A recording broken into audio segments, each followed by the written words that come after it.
kauna-unahan sa Pilipinas. Manila Broadcasting Company. DZRH, a proud member of MBC Media Group. 5 minuto na makalipas ang alas 4 ng umaga.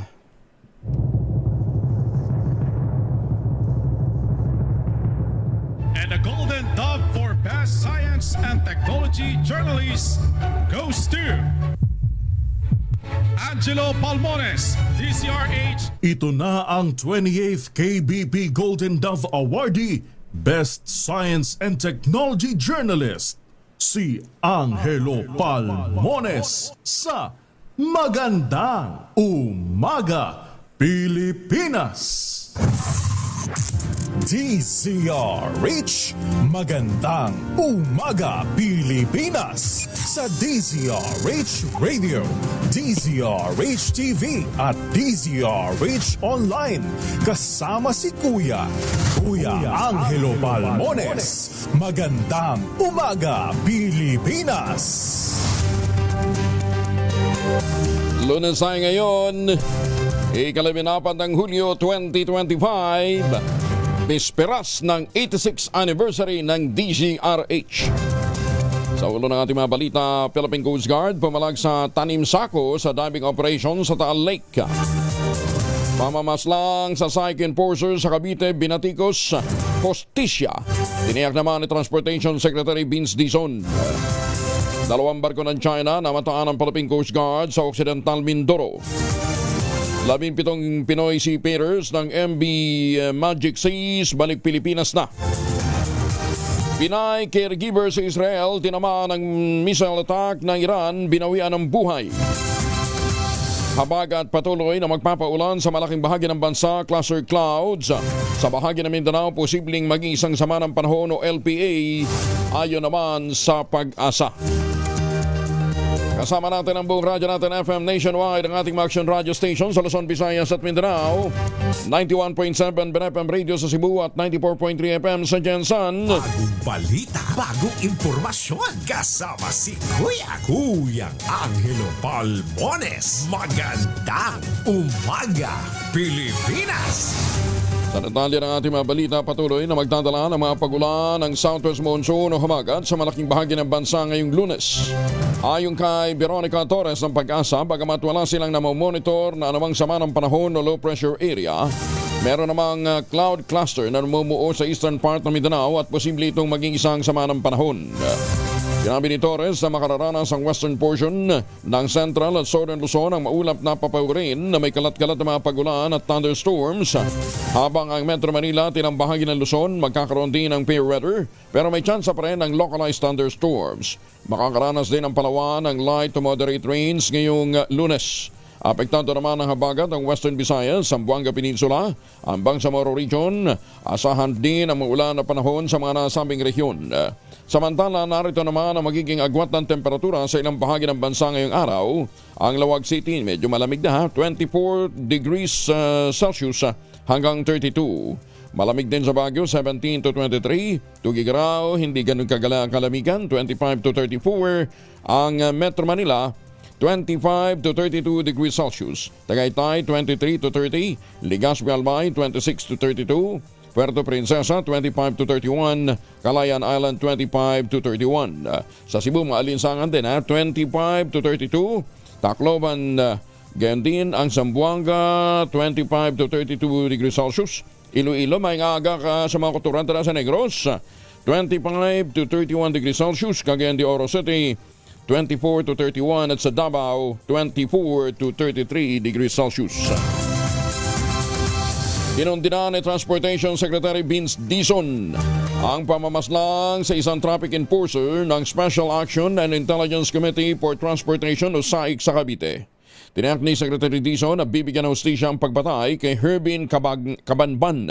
Binaril ito sa kanyang bahay sa Pasong Kawayan 2, General Trias, Cavite nitong Sabado. Ang SAIC ay nasa ilalim ng DOTR at ito ay nagpapatupad ng batas trapiko at mga alituntunin sa road safety, partikular na sa EDSA busway. Ayon kay Dizon, iniutos ng Pangulong BBM ang mabilis na pagresolba sa krimen at bigyan ng hustisya ang naulilang pamilya ni Cabanban.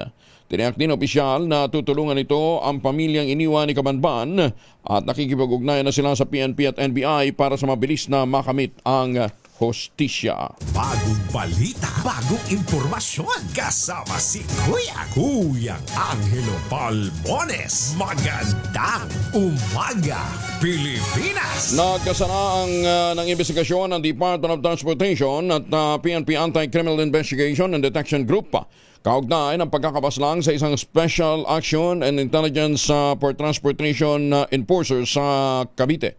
Ayon kay Transportation Secretary Vince Dizon, sa ngayon hindi pa nila matukoy kung may kinalaman sa trabaho ang pagpatay sa biktima. Pero tiniyak ng kalihim, tinutulungan na ng DOTR ang naulilang pamilya at gagawin nilang lahat para makamit ang hustisya. Matatanda ang pinagbabaril ng naturang enforcer sa mismong bahay nito dahilan ng kanyang pagkamatay. Isinailalim na sa restrictive custody ang 5 pulis na nakadestino sa Police Station 5 sa General Santos City dahil naman sa umunoy extortion. Ayon kay Jensen Police Office Director Colonel Nicomedes Olaymar, nakatanggap sila ng reklamo sa pamamagitan ng tawag sa 911 hinggil sa naturang mga pulis na nangikil ng 50 pesos na pangmerienda mula sa isang motorista na naharang sa checkpoint. Ngunit napag-alaman na wala namang nakaschedule na checkpoint ang mangyari ang naturang insidente at ang mabilisang mga nasabing pulis hindi rin otorisado na magsagawa ng mobile patrol. Sa ngayon ay pinaplansya na ang kasong administratibo na ihahain ng PNP sa mga sangkot na pulis na may mga ranggong sergeant, patrolman at korporal.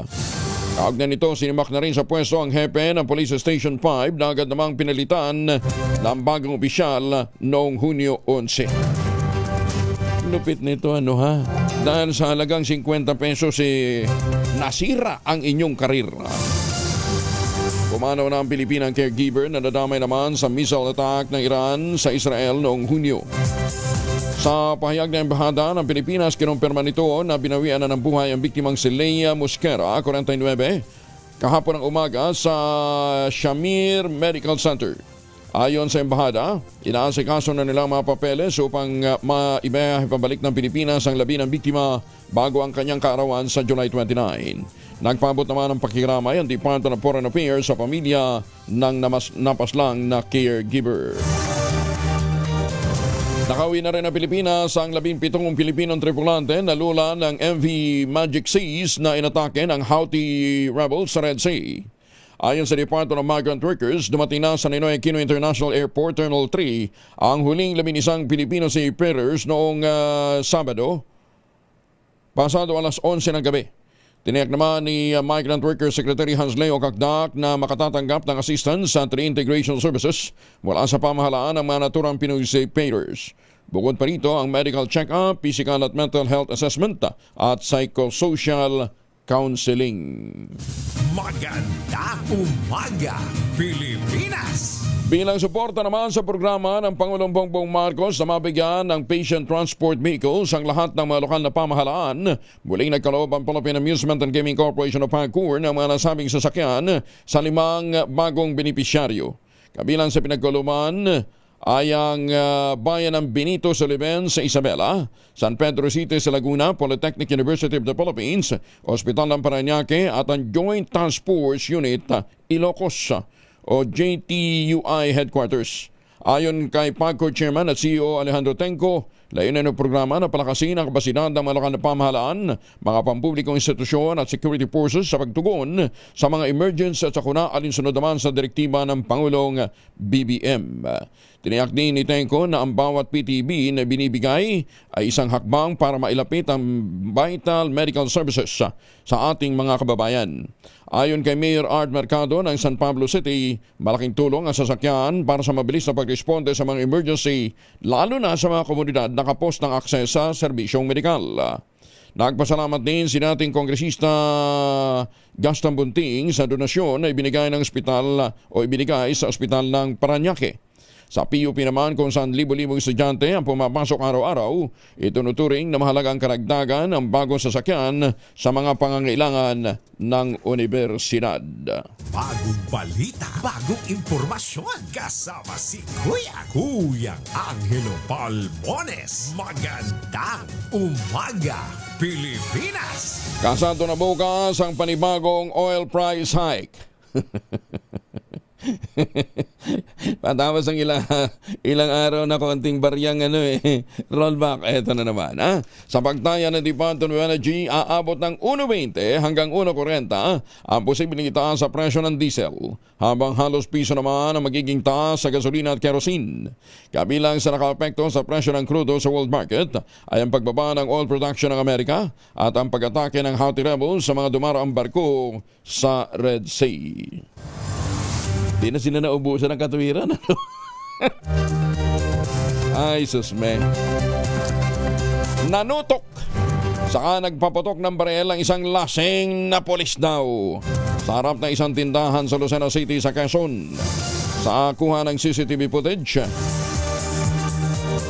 makikita at maririnig ang isang lalaki sa labas ng tindahan na nagsisigaw at tila may hinahanap. Maririnig din sa kuha ng CCTV na ilang beses din itong nagbantang papatayin ang kausap na nasa loob ng tindahan sa kabila ng pagsagot nitong wala sa loob ang kanyang hinahanap. Ipinasok din ng nag-aamok daw na pulis ang kanyang baril sa bintana ng tindahan at inilabas muli at saka nagpaputok. Kinandando naman ang mga nasa loob ng grill ng tindahan ng lumayo na ang lalaki. Sa investigasyon, kinilala ang suspect na si Patrolman Rodolfo Abila Madlang Awa, pulis na nakadestino dyan sa Lopez, Quezon. Lasing daw si Sierra at bumibili ng yelo noong una, pero isang lalaki raw ang dumating para bumili ng sigarilyo at biglang tinutukan ng baril ang pulis. Dalawa pang customer ang dumating at pinagbantaan din sila ng pulis, kaya pinapasok sila ng may-ari sa loob ng tindahan. Isinuko ang pulis ng kanyang kapatid sa presinto at nakapit ngayon sa Lucena Custodial Facility ang nag-amok na pulis na si Patrolman Rodolfo Abila Madlang Awa. Tiniyak naman ang Quezon Police Provincial Office Acting Director na si Police Colonel Romulo Albacea, mapaparusahan at tuluyang matatanggal sa serbisyo ang nasabing barumbadong bagitong pulis. Magandang umaga, Pilipinas! Ang hirap pumasok sa pagpupulis pagkatapos nakainom lang, wala nang kontrol sa sarili. Ay, sus ko. Sinira ang kanyang karir. Nasabat naman ang 1.2 million pesos na halaga ng undeclared cash mula sa isang 61-year-old na babae sa Ninoy Aquino International Airport Terminal 3. Ito'y makaraang ma-detect ng airport inspectors ang imahe ng bulto-bultong salapi sa loob ng bagahe ng naturang senior citizen na biyahisa ng Hong Kong mula Nueva Ecija. Bunsod nito agad na nagkasa ng manual inspection ng mga otoridad at dito na gumulantang ang limpak-limpak na pera. Agad naman itong iturn over sa kustodiya ng Bureau of Customs. Diyan din ang naharang na pasahero. Dapat kasi pag malaki na yung bulto ng pera, i-declare nyo. Nakikita ho yan, At pati denomination, nakikita ho sa scanner. Nakaladkad matapos matrasan ng isang babaeng vendor nang biglang umatras ang isang nakahintong pampasaherong bus sa Commonwealth Avenue, Quezon City. Sa ulat, nakahinto lamang ang bus para magbaba ng pasahero nang bigla itong umatras. Muntik pang masagi ang isang taxi na nasa likuran hanggang sa tuloy-tuloy na umatras papunta naman ng bangketa. Dahil dito naipit ng gulong ang hita ng tindera at nakaladkad. Umabot pa ng halos 20 minuto bago naalis ang biktima at naisugod sa ospital. Nasa kustodiya na ng Traffic Sector 5 na Quezon City Police District ang driver ng bus at posibleng maharap sa kasong reckless imprudence resulting in damage to property at physical injury. Patuloy ang investigasyon sa tunay na sanhi ng naturang insidente. Na-recover na ng Philippine Coast Guard ang sako-sakong buto at bato sa ilalim ng talik sa bayan ng Laurel, Batangas. Ayon kay Commodore Geronimo Tobilla, Commander ng Coast Guard, Southern Tagalog District, nakita ng technical divers ang mga sako noon pang Sabado may lamang mga buto at malalaking bato. Ang mga buto anya na ito ay posibleng ginamit na o ang mga bato mano ay ginamit na pabigat para hindi lumutang sa tubig ang sako. Nagpapatibay ito sa naunang pahayag ng testigong si Julie Dondon Patidongan alias Totoy na nagsabing isinilid sa sako ang mga bangkay ng nawawalang mga sabungero, nilagyan ng bato at itinapon sa lawa. Pinabulaan na naman ng Philippine Coast Guard ang alegasyong itinanim lamang ang mga sako na narecover sa ilalim ng Taal Lake. Kaugnay na investigasyon sa missing sabungero. Ayon kay Coast Guard spokesperson Captain Noemi Girao Kayabyab, bahagi ng lehitimong search and retrieval operations ang ginawang pagsisid ng technical divers sa lawa ng Taal. Iginit ni Girao Kayabyab, mahigpit ang kanilang koordinasyon sa Department of Justice hinggil sa naturang operasyon. Ang diving operation ng Philippine Coast Guard sa Taal Lake ay bahagi po ng lehitimong investigasyon. So tayo po ay sumusunod sa tamang proseso po at transparency po natin na ibinibigay po ng ating lead agency. At itong mga ganitong speculations po na mga, narinig yun naman po yung tanim buto. Isa pa yan. Itong tinatanggi ng Philippine Coast Guard. So ang ating pong layunin, sa direktiba rin po ng ating komandante na si Admiral Gavan na ang bawat diving operation po ng Philippine Coast Guard ay makatulong at makapagbigay linaw at hustisya, lalo na po sa mga pamilya. Nilinaw naman ng Philippine Coast Guard na sila lamang ang kumukuha ng mga sako at hindi nagsusuri sa mga ito. Ayon kay Coast Guard spokesperson Captain Noemi Kayabyab, itinaturn over nila sa SOCO ang mga nakukuhang sako para sa verifikasyon at forensic investigation. Usually naman po after we get the object, we turn over it to the SOCO or to the proper agency for proper verification. So we're just here to get the object. And then sila na po ang bahala na mag-conduct ng detailed investigation or more of forensic investigation po. Iginit din ang tagapagsalita umaalalay at sumusunod lamang ang Coast Guard sa direktiba ng lead agency na may hawak sa kaso ng mga missing sabungero. As of the moment, continue po ang ating retrieval operation. Since may mga nakukuha po tayo, definitely the Philippine Coast Guard will continue. So, ang operation naman po ito, again, nabanggit ko po kanina, meron po tayong lead agency.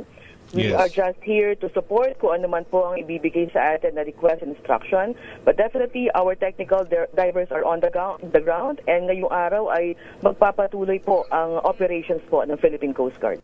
Inaasa namang darating bukas ang Underwater Remotely Operated Vehicle o ROV na makatutulong sa search and retrieval operation sa mga missing sabungero. Ayon kay Coast Guard spokesperson Captain Noemi Kayabyab, oras na ma-detect ng ROV sa malalim na bahagi ng Taal ay saka lamang sisisid ang mga technical diver.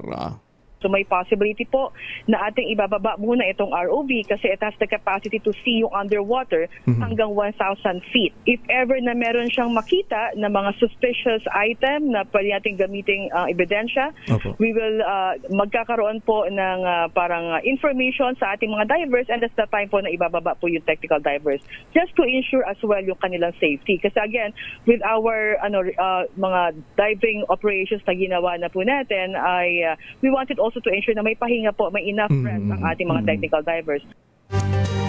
Iginit pa ni Kayabyab, nananatiling pangunahing hamon para sa mga diver ang zero visibility sa ilalim ng lawa. Kung kaya tinaasahang malaki ang magiging papel ng ROV sa ginagawang operasyon. Magtiyak pa ng opisyal, magpapatuloy ang kanilang search and retrieval operation hanggat meron silang nakukuhang kahinahinalang bagay sa ilalim ng Taal Lake. Humina naman ang demandang isda mula sa lawa ng Taal sa Batangas kasunod ng revelasyon na dito itinapon ang mga labi ng mga missing sabungero. Ayon kay Mayor Lindon Bruce ng Laurel, Batangas, mula sa dating 10 ay 2 na lamang ang bangka na naglalayag araw-araw para manghuli ng tilapia at bangus. Nangangahulugan na mula sa average daily harvest na 40 tons ng isda. Bumaba na lamang ito sa 8 tonelada dahil sa hina ng demand. Ikinita man ni Mayor Bruce, ito'y dahil sa wala masyadong order ng isda na dinadala sa merkado patungong Maynila.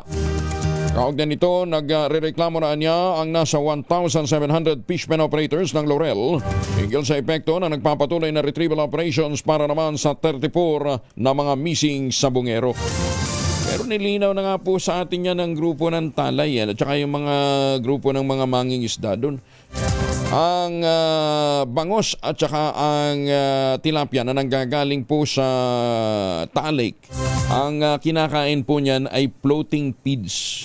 Mga floater po, hindi mga sinker. Posibleng maging bentahe sa Pilipinas sa ang 20% tariff na ipinato naman ng Amerika dahil sa mas mababa ito kumpara sa mga kakompetensya nating bansa.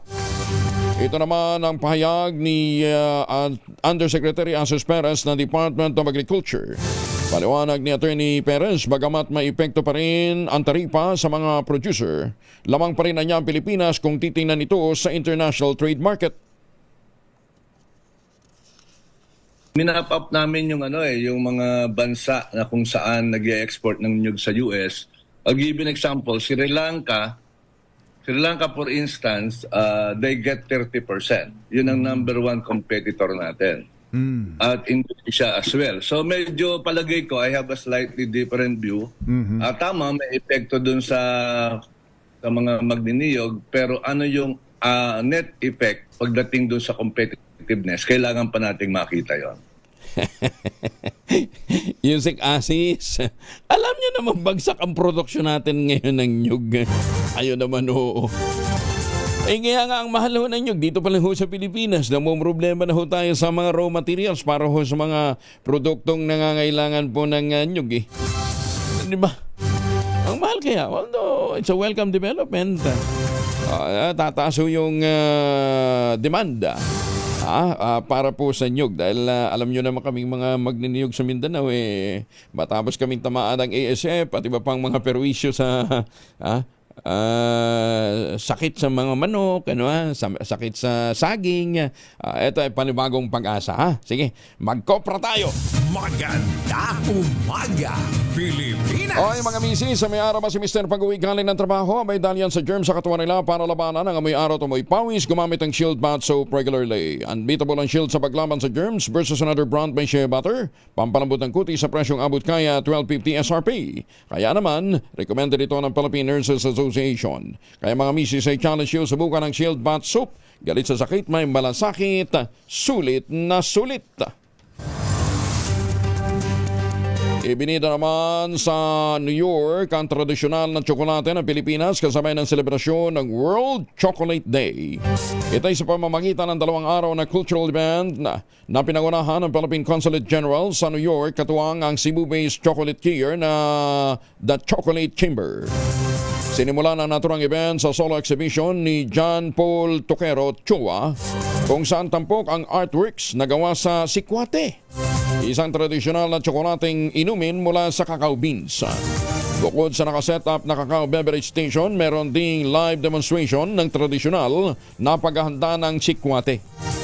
Ito'y tiniruhan ng Filipino-American Community, business owners, chocolate consulate personnel, Philippine Trade and Investment Center at Philippine Center Management Board. Congratulations po sa mga nagpuproduce ng tsokolate. Muli, nagpapasalamat po tayo sa effort pong ginawa na Dr. Helen Tan.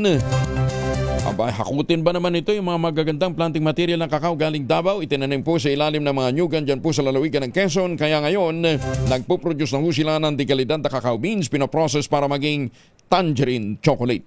Ang tangerine chocolate po ay brand ng mga magniniyog, ng mga magsasaka dyan po sa lalawigan ng Quezon. Available yan sa 0919-095-5935.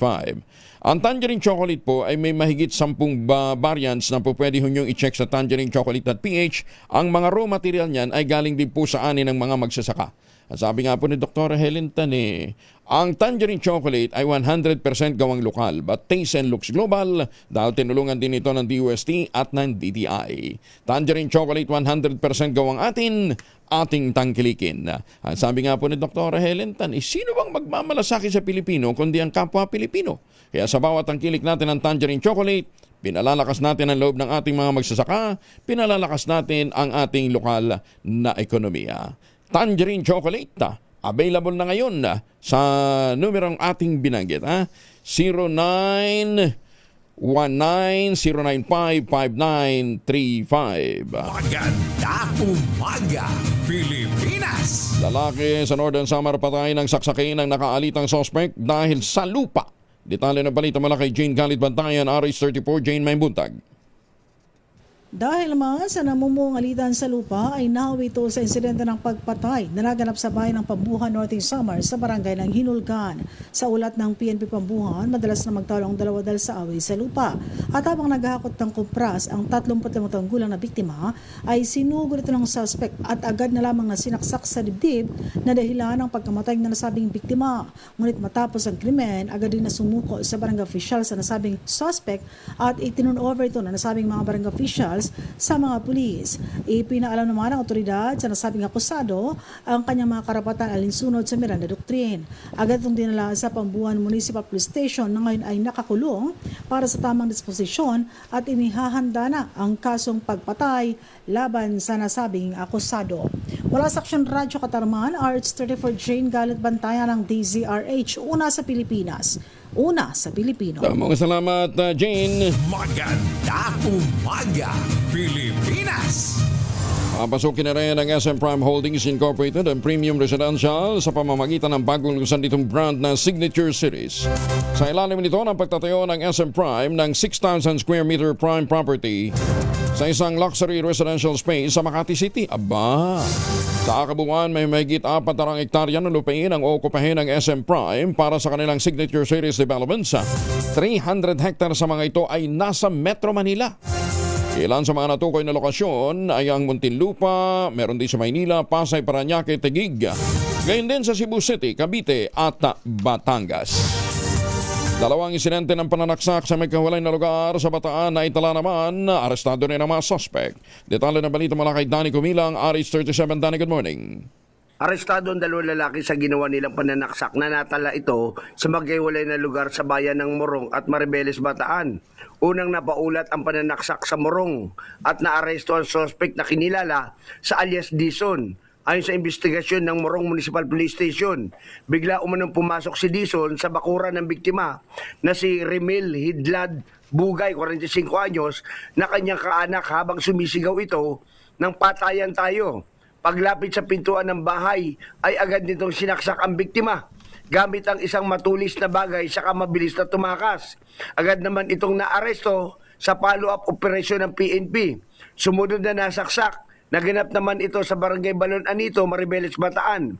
Ang biktima ay kinilala na si Gerald Dimo, 20 anyos, na sinaksak naman ito ng suspect na si alias Genaro, 29 anyos. Sa initial na investigasyon, bago nasaksak ang biktima, nakasagutan nito ang kapatid ng suspect sa daan habang ito'y pauwi sa kanilang tahanan hanggang sa magkahiwalay sila. Subalit ang di alam ng biktima, niresbakal siya ng kapatid ng kanyang nakasagutan at sinaksak siya. Nahuli din ito sa follow-up operation ng PNP Maribeles. Ang dalawang suspect sa pananaksak ay nakatakdang sumailalim ngayong araw ng Lunes sa inquest proceeding sa Balanga City sa kasong frustrated homicide. Danny Kumilang, RH37, DZRH, una sa Pilipinas, una sa Pilipino. Magandang umaga, Pilipinas! 33 na makalipas ang alas 4 ng umaga, may paaba kakayungan sa ating makababayan dyan po sa Pampanga. Hoy mga mamis po, pwede tayong mag-laundry day today, ha? Kunot no ka ba kapag makapit, madikit at malupit ang mantsa? All you need is Pride. Ba't mapahirapan ang self kung sa Pride, easy at worry-free naman ang laundry. Sa triple stain away formula, tanggal ang matitinding mantsa based on test sa chocolate, mud, and sabon and cotton. Gawa po ito ng ACS. At dahil ngayon nga po ay bispiras ng 86th anniversary ng DZRH. 86th anniversary, bukas, ano ha? Bahagi po ng pagdiriwang natin ay ang pagbibigay natin ngayong araw. Ngayong araw lang naman ha, hanggang bukas tuloy natin. Pag hindi pa rin nahulaan hanggang bukas ha. Ang premyo ng mahiwagang tunog ay 8,600. Mahiwagang tunog. Di ba ganun sa mga pagka mga naglalaro, pangati, yan. Parigla. Ayan, ha? 8,600 ha? Ang premyo ng ating mahiwagang tunog ngayong araw na ito.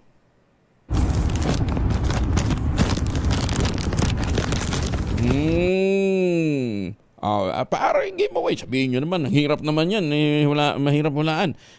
Ang isang item dyan ay ginagamit sa mata. Klaro ha. Ang isang item na hinahanap natin ay ginagamit sa mata. Giveaway na yan ha. Ang inyo pong mga sagot ipapadala po ninyo sa 0919-282-6485. Sundin ang tamang format po ng pagte-text, empty space, name slash, address slash, contact number slash, at ang inyong sagot.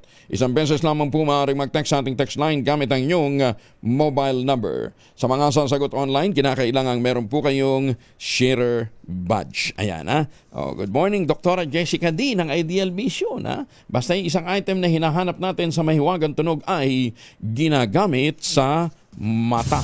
Magandang umaga, Pilipinas! Higit naman sa 1,000 mga cargo truck at fuel tankers na serbisyohan sa libreng sakay ng pamahalaan kaugnay ng load limit restriction sa San Juanico Bridge. Detalye ng balita mula kay Jimmy Angay-Angay, RS32, maupay nga agad, Jimmy. Mahigit 1,000 mga nakabenepisyo na sa libreng sakay na inisyatibo ng pamahalaan sa Tacloban at Basay, Samar. Ito ang sinabi ni Office of Civil Defense Regional Director Lord Baron Torcarion sa isang panayam. Ayon kay Director Torcarion, ng mga cargo trucks at fuel tankers ang pangunang nakabenepisyo sa naturang free roll-on, roll-off RoRo service na nilunsad ng pamahalaan para mapabilis ang pagdala ng mga supply ng produkto sa Tacloban papuntang Samar dahil sa load limit restriction sa San Juanico Bridge. Nag-ooperate ang bars 24/7, ang serbisyo ng Tacloban Amandihan RoRo na ruta. Ang mga perishable goods, fuel, construction materials at government assets essential sa rehiyon ang pangunang na serbisyuhan. Nabatid, pinasimulan ang libreng sakay sa mga cargo trucks at fuel tankers noong nakaraang Hunyo 18 sa taong kasalukuyan at ngayon ito ay nagpapatuloy. Mula dito sa DYVL Action Radyo Tacloban, ito si RS32 Jimmy Angay-Angay para sa DZRH. Una sa Pilipinas, una sa Pilipinas. Dengan salamat, Jimmy Angay-Angay. Ay, magandang umaga sa mga suki natin dyan sa Australia. Magandang umaga din sa mga Pilipino dyan po sa Las Vegas, Nevada. Ma'am Evan Lang, good morning. Alam ba ninyo na may dalawang formulation ng family alcohol na pwede nating pagpilian, proteksyon ng pamilya laban po sa mikrobyo. Yung family 70% ay isopropyl alcohol, especially prepared for clinics, hospital, pharmacies, laboratories. Pero okay na okay din po yan sa ating emergency kits at mga household use. Very effective yan sa disinfection at sterilization. Ganyan ang bagsik ng family, 70% ay isopropyl alcohol, maghapon man natin gamitin, no problem. Hindi po manunuyo ang ating mga kamay dahil meron po itong moisturizer. Yun namang mabangong family rubbing compound improve cologne, ayun po yung mabangong isopropyl alcohol na ginagamit po ng mga masahista, mga barbero, mga doktor, mga nurse, mga komedrona for sponge bathing and other cleansing purposes. Family rubbing alcohol parang DZRH, subok na sa mahabang panahon, mabibili sa namang butik at convenience stores nationwide. Family rubbing alcohol, hindi lang pampamilya, pang sports pa. Magandang umaga, Pilipinas! Sipag, malasakit at mas maraming serbisyo para sa kapwa Pilipino. Ito naman ang binigyan din ni Senator Bongo matapos na makakuha ng pinakamataas na approval at trust rating sa hanay ng mga senador nang nagtapos na 19th Congress. Batay sa pahayag 2025 second quarter survey ng Publicus Asia, isinagawa June 27 hanggang June 30. Sa nasabing survey, nakakuha si Senator Go ng 36% approval rating, habang 35% trust rating.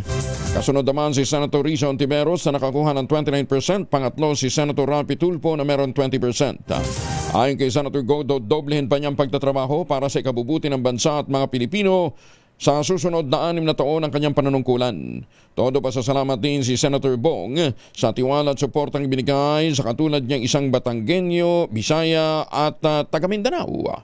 Nangako ito na hindi niya sasayangin ang pagkakataong ibinigay sa kanya ng publiko upang muling makapagpatuloy sa paglilingkod. Sa ikasyam na anibersaryo naman ng 2016 United Nations Convention on the Law of the Sea, Convention on the Law of the Sea o UNCLOS arbitral ruling. Iginit ng mga miyembro ng House Young Guns na sina Congressman Paulo Ortega, Zia Alonto Adjong, Jay Kung Hoon at Lordan Suan ang pagsuporta sa foreign policy ng Pangulong Bongbong Marcos kasabay ng kanilang pag-iita na hindi dapat isuko ng bansa ang West Philippine Sea. Nananawagan din ng Young Guns sa mga Pilipino makaisa laban sa pagkontra sa maling impormasyon na ipinakakalat upang pahinain ang posisyon ng gobyerno sa West Philippine Sea. Protektahan ang katotohanan kaugnay ng karapatan ng bansa sa karagatang sakop ng ating teritoryo. Ang 2016 UNCLOS ruling ay isang makasaysayang tagumpay na kinikilala ang karapatan ng Pilipinas sa West Philippine Sea at ibinasura ang pagkangkin dito ng China. Ang pahayag na ito ay tugon naman sa sinabi ni Foreign Ministry spokesperson Lin Jiang ng China na ang UNCLOS ruling ay isang piece of waste paper na illegal, null and void at non-binding para sa kanila. Maganda umaga, Pilipinas! Naispata naman ng Philippine Coast Guard ang dalawang barko ng People's Liberation Army Navy ng China sa katubigan ng Occidental Mindoro. Ayon sa Coast Guard, ang naturang mga barko ay namataan sa layong 69.31 nautical miles mula sa Cabra Island. Bilang aksyon, agad na nagkasa ng radio challenge ang BRP Teresa Magbanwa sa barko ng China. Ngunit wala itong naging tugon. Hindi nagpasindak ang Coast Guard sa China Coast Guard Vessel 4203 at patuloy na binuntutan ang barko para igit ang soberenya ng bansa sa West Philippine Sea. Maliban sa dalawa, naispatan din ang Navy Warship 164 ng China na nagsasagawa naman ng helicopter landing exercises sa lugar.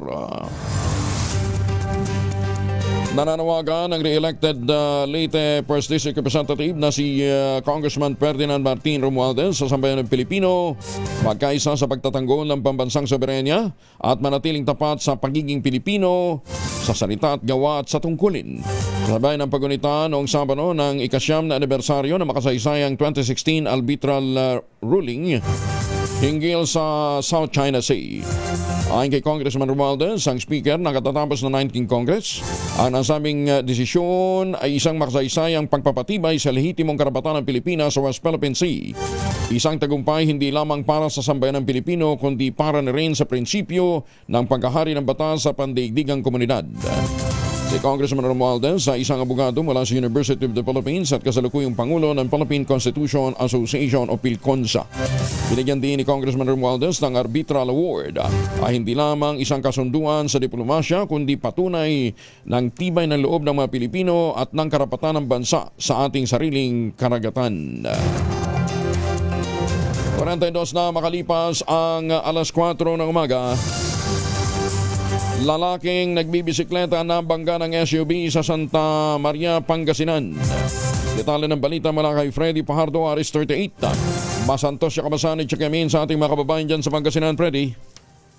Masantos siya kabosan, Kuyang Angel. Hindi na umabot ng buhay sa paggamutan ng isang 48 anyos na construction workers na kinilalang si Hinito Ricanillo Limpaga, may asawa at residente ng Barangay Poblasyon. Sa ulat ni OIC Chief of Police Major J. Bram Casiano, naganap ang aksidente sa National Road, Barangay Pantal, Santa Maria, bandang alas 5:30 ng hapon kung saan parehong patungong north direction ang dalawang sasakyan ng aksidente na masagi ng SUV na minamaneho ng 44 anyos na negosyanteng lalaki na residente ng nasabing bayan ang bisikleta ng biktima na naging sanhi ng paghampas nito sa simentadong kalsada na nagtamo ng malubang sugat sa ulo na mabilis na nadala ng Santa Maria Bureau of Fire Protection Ambulance ang biktima sa Eastern Pangasinan District Hospital sa Tayug, ngunit idiniklarang dead on arrival na ng attending physician ni si Dr. Diane Austria. Ayon sa mga investigador, sa ngayon nakikipag-usap na ang driver ng SUV sa pamilya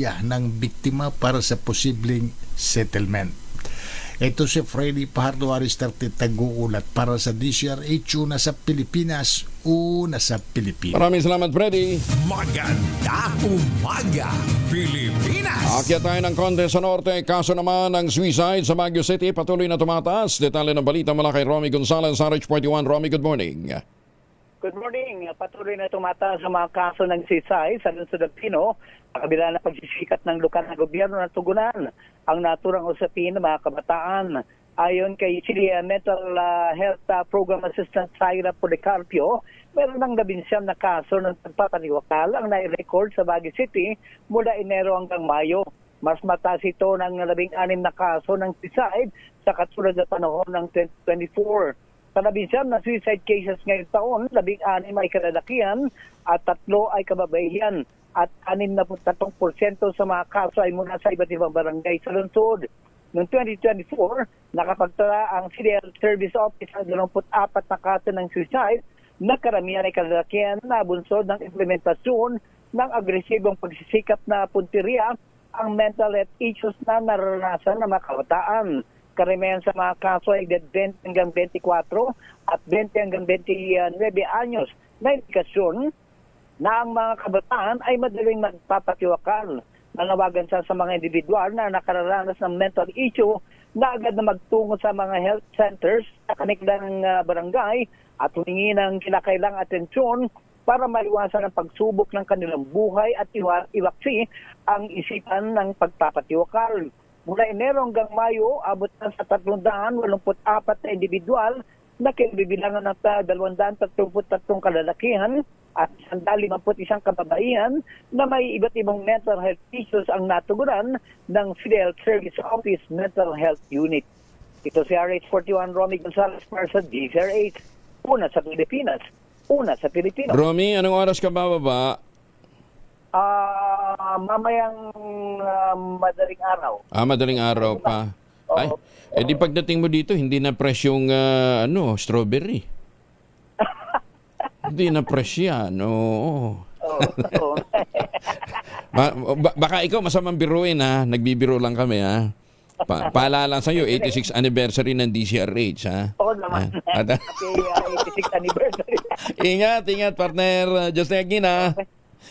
Maraming salamat. Diyos nagninga, Uncle Angel. Si Romy Gonzalez live mula po sa Baguio. Maganda umaga, Pilipinas! 47 na makalipas ang alas 4 ng umaga, oras na para tayo po naman ay mag-ultabayo. Nabang ultabayo, ito po ay postbiotic with Lactococcus lactose-strain plasma. Ito po ay dumaan sa mahabang clinical trial sa Japan. Hindi po testimonial, hindi po kwentong kutsero, kundi human clinical trial. Ang bawat kapsula ng ultabayo ay nagtataglay ng 50 billion cells ng Lactococcus lactose-strain plasma. Kaya po napaka-important ito na pagpasok po sa ating katawan, ina-activate po nito yung PDC, yung plasmacytoid dendritic cell. Yan po yung tinatawag ng ating madalubhasa na commander ng ating immune system, responsable sa pagtataboy ng mga toksin sa ating katawan habang tayo po ay natutulog. Nakakatulong po ang ultabayo para ma-achieve natin ang magandang tulog. Siyempre, pagka magandang tulog, kahit na ikaw galing sa biyahe, puyat, nalalabanan natin ang pagod, stress at saka puyat. Ilan lamang yan sa mga benepisyo po ng ultabayo. Kung meron pa po tayong mga katanungan, mag-text lamang sa 0931-033-2871 at meron po tayong mga medical experts na nakastambay dyan. Lalong-lalo na yung mga chikiting, yung mga teenager na namang problema sa kanilang pimples. Ayan, sa kanilang mga tigidig kapag sila po ay nag-i-examine. Ang ultabayo po ay rehistrado sa Food and Drug Administration, halal certified. Available ito sa Southstar Drug, Mercury Drug, HB1 Plus Pharmacy, Joann's Pharmacy, Amesco Drug at Curamed. Pero huwag natin kalimutan ang ultabayo po ay hindi gamot at hindi dapat gamitin panggamot sa anumang uri ng sakit.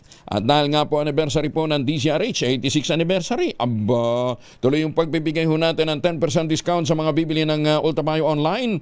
Puntahan lamang ninyo ang ultabayo.shop. I-click po yung QR code at gamitin ang code na Kuya Angel. Huwag nyo nang lalagyan ng pogi, baka hindi ho kayo bigyan ng discount. Kuya Angel po ang code. 10% discount, matik. Maganda umaga, Pilipinas! Si Catherine Bernardo daw at Enrique Hill magsasama sa isang pelikula. Alamin natin mula kay Morley Alinio. Morley, good morning. Gising na ang showbiz, rampa na Pilipinas. Hindi ganon kakumpirmado. Pero, chika, ng isang executive. Pagkatapos ni Daniel Padilla para sa maraming pelikula nila ni Catherine Bernardo at ito namang si Alden Richards para sa bilyong kinita ng Hello Love Again at Hello Love Goodbye, ay eto, may panibagong ipipare pala kay Catherine Bernardo. At walang iba kung hindi si Enrique Hill. Well, excited nga ang mga tao sa pagsasama na ito ni Catherine at Enrique Hill dahil for the first time ay magkakasama sa isang pelikula ang dalawa. Tanong, malampasan kaya ng gagawing pelikula ni Catherine at nitong si Enrique Hill ang kinita ng pelikula ni Alden Richards at Catherine Bernardo?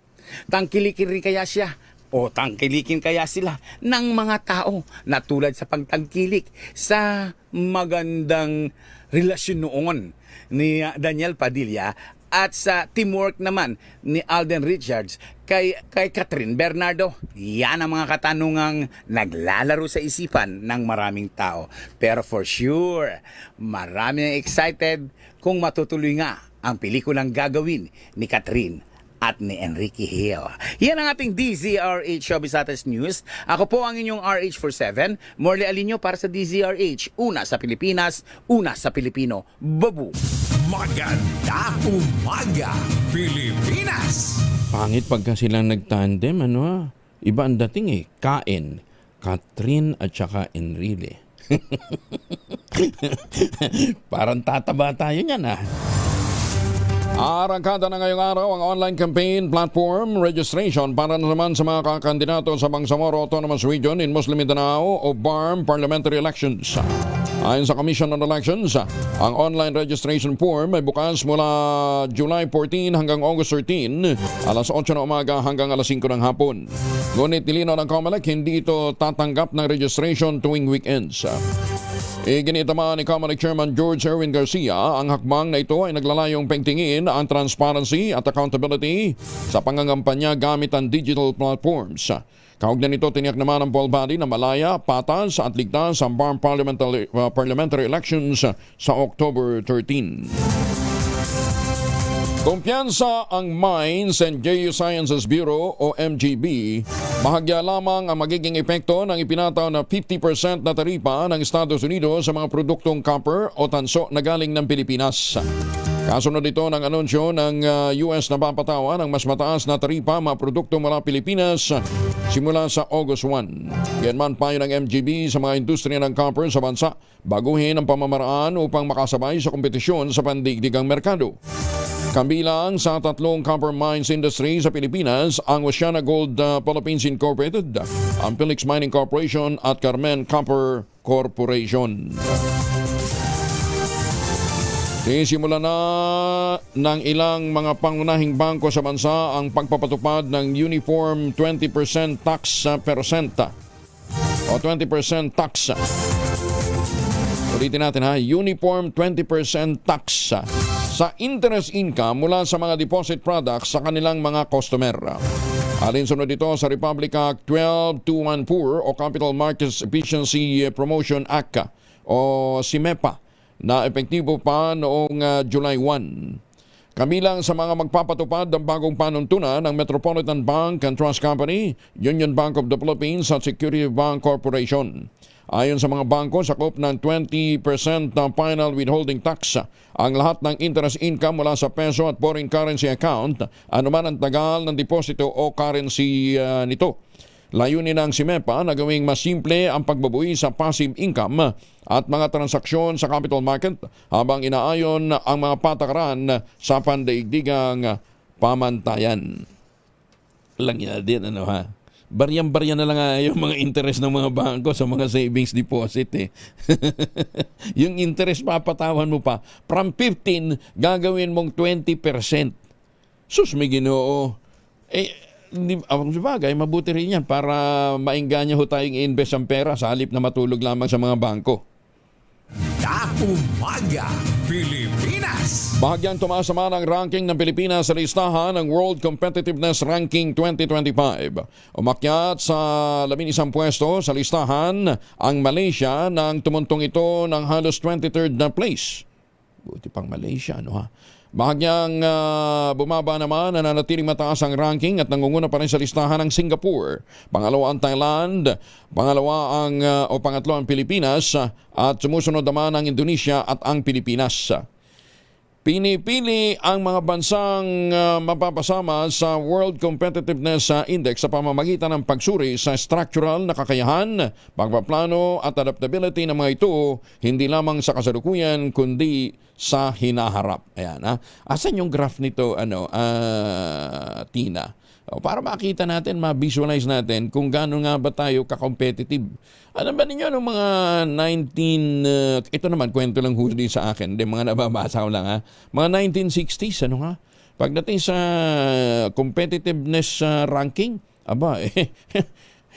hindi napapalayo sa number 1, number 2 ang Pilipinas. Pero ngayon, nagdi-degrade na tayo na nagdi-degrade, ano ha? Eto pa.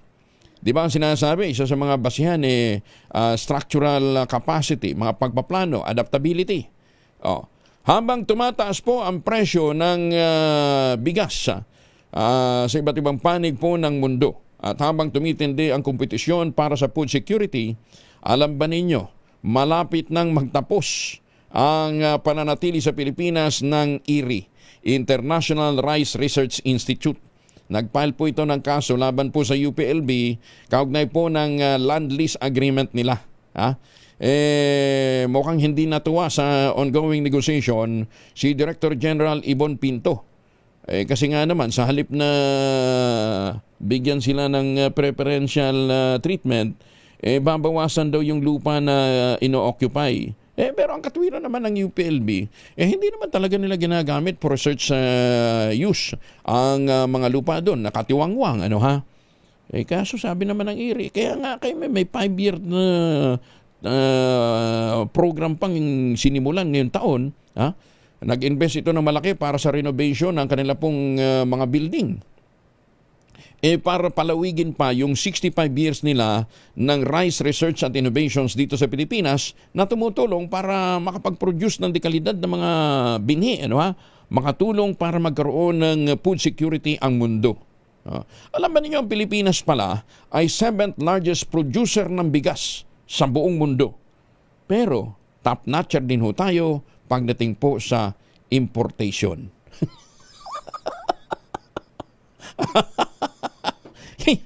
Sabi, yabang-yabang natin. Mga taga-Vietnam, tinuruan lang namin yung mag-produce ng palay, magtanim ng palay. Totoo naman, dito sila nag-aaral sa IRI.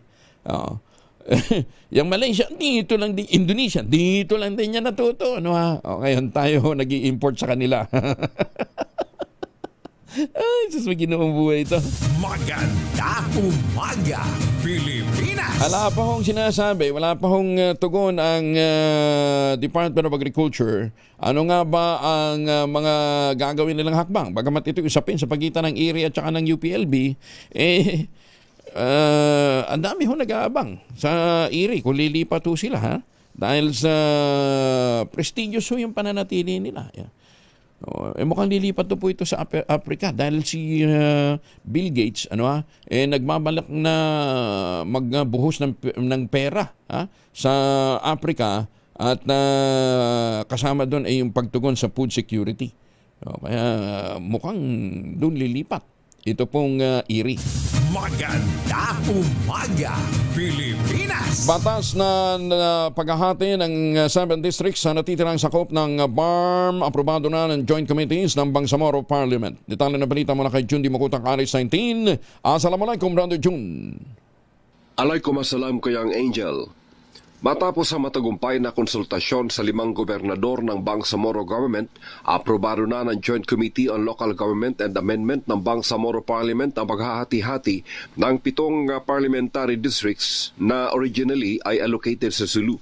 Sa impormasyon mula kay MP Attorney Nagibs Narimpo, nare-require ng Parliament na bago maganap ang first parliamentary election nitong Oktobre, kailangan muna umanong ma-reallocate ang 7 districts sa remaining territory ng BARM. Pinasasalamatan naman ni MP Attorney Narimbo ang kanilang co-chair na si MP Attorney Fahani Oyod at ang members ng Joint Committee, Speaker Balindong at Chief Minister Abdul Rauf Makakwa sa lahat ng tahimik na nagtatrabaho para maresolba ang isa sa mga kinakaharap na problemang politikal ng Bangsamoro Region sa pagkakatanggal ng Sulu sa BARM. Samantala, aprobado na rin ng Committee on Local Government at ng Committee on Amendments, Revision and Codification of Laws ang Parliament Bill No. 351. Ito ay naglalayong bumuo ng 32 parliamentary districts na hahatiin sa mga natitirang sakop ng BARM. 2 districts ang ilalaan sa SGA, 3 sa Cotabato City, 9 sa Lanao del Sur, 4 sa Tawi-Tawi, 4 din sa Basilan, 5 sa Maguindanao del Sur at 5 distrito din sa Maguindanao del Norte. Sa susunod na plenary deliberation, sinasahang may mga amendments pang ihahain ng ibang member of parliaments kaugnay sa bill na ito sa layuning makater ng patas ang distrito, partikular sa mga bayan-bayan sa kung saang distrito sila masasakop. Mula sa Central Mindanao, RH19, June Dimakutak, DZRH, una sa Pilipinas, una sa Pilipino. Tukran June, maraming salamat. Maganda umaga, Pilipinas! Ay, magandang umaga din po sa mga Pilipino all over the world. Saan man po kayo naroon ngayon, lalong-lalan sa mga seafarers natin, ingat po kayo sa inyong paglalayag. Kasama kayo lagi sa aming mga panalangin. Magandang umaga sa mga Pilipino dyan po sa Taipei, Taiwan. Magandang umaga sa mga nasa Hong Kong, doon sa mga nakatutok sa atin sa Hong Kong. Sa Middle East at sa Canada. Midnight Singers natin, magandang umaga. Tita Lloyd, Tita Cora, Tita Linda, ayan si Sir Art, si Boss June at saka si Boss Manny. Gandahan ho ninyong inyong roadshow. Lalong-lalo na pupunta yata sila, mag-roadshow yata sila sa Texas. Maganda umaga, Pilipinas! 1 minuto na makalipas ang alas 5 ng umaga. DZRH, a proud member of MBC Media Group. 3 minuto na makalipas ang alas 5 ng umaga. Muli ang atin pong panawagan sa lahat ng mga gustong magpadikit ng kanilang ng sticker sa kanilang mga sasakyan na dikit panalo anniversaryo ng DZRH. Bukas na po yan sa ating 86th anniversary. Ang DZRH po ay nag-aanyaya sa ating mga Dikit King, Cambio King, Dikit King. Sa ating mga Cambio King, magpadikit po ng inyong mga sticker. Dalhin na inyong masasakyan sa DZRH parking lot sa Soto Street, sa CCP Complex sa Martes, mula alas 7 na umaga hanggang alas 11 ng gabi, magpadikit ng DZRH sticker sa inyong sasakyan. Pwede kang manalo ng instant premyo na cash o kaya DZRH grocery. Plus, may libre pang lugaw at pagupit at pamasahe. Sa lahat ng mga Cambio King na pupunta, magpakita din o magkita tayo dito po sa DZRH parking lot sa Soto Street, CCP Complex, ngayon pong Martes, July 15, bukas na po yan. Maganda umaga, Pilipinas! At mahagi pa rin ho ng DZRH anniversary dahil 86th year natin bukas. Ito muli ang ating mahiwagang tunog. Ang premyo ngayong araw na ito ay 8,600.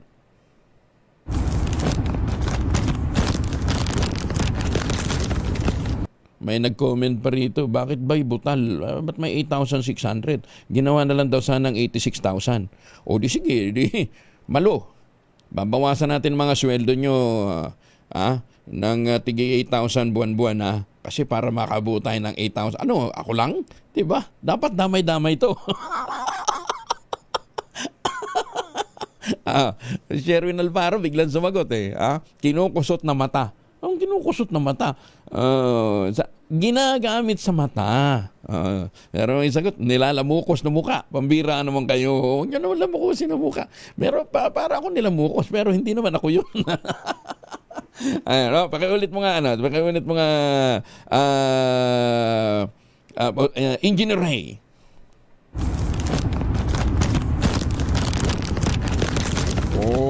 Ano yung ating mahiwagang tunog na yan, Ang inyo pong sagot, ipapadala po ninyo sa 0919-282-6485. Sundin ang tamang format po ng pagtatext, empty space, name / address / contact number / at ang inyong sagot. Pag binawasan daw ang sweldo, baka mag-negative na. Pambira talaga kayo, UL. Doon sa bonus nyo na lang natin ibabawas, ha? Ang inyo pong mga sagot, ipapadalo po ninyo sa 0919-282-6485. Sundin ang tamang format po ng pagte-text, ha? Empty space, name slash, address slash, contact number slash, at ang inyong sagot. Isang beses lamang po maaari mag-text sa ating text line gamit ang inyong mobile number.